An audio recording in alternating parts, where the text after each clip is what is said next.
আলাইকুম। আমি tiffin bed থেকে খবর শেয়ার করছি। আমি এখানে 1 কেজি জোড়া চিকেন নিয়েছি। আমি এটা মিক্স করব সব মশলা দিয়ে। আমি প্রত্যেকটা খাবার সাথে সানফ্লাওয়ার অয়েল, আয়োডিনযুক্ত লবণ, ব্রাউন সুগার ব্যবহার করে থাকি। আমি দিয়ে দিলাম আদা পেস্ট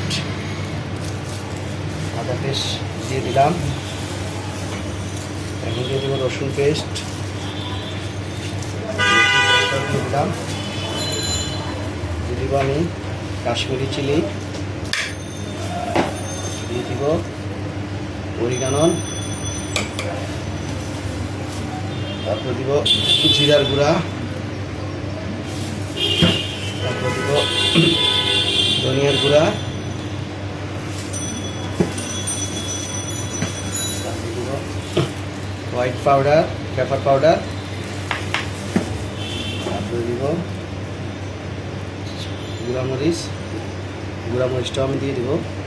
গুঁড়ামরিচ বলতে লাল মরিচ, এটাও দিয়ে দিলাম আমি। এখন আমি দিয়ে দিব আয়োডিনযুক্ত লবণ। আমি লবণটাও দিয়ে দিলাম। এখন আমি দিয়ে দিব ভিনেগারটা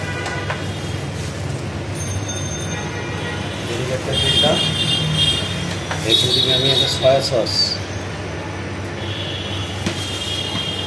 এখন আমি এগুলো ভালো করে হাতে এটা আমরা এখন চুলা কুক করবো, 15 মিনিট কুক করবো আমরা।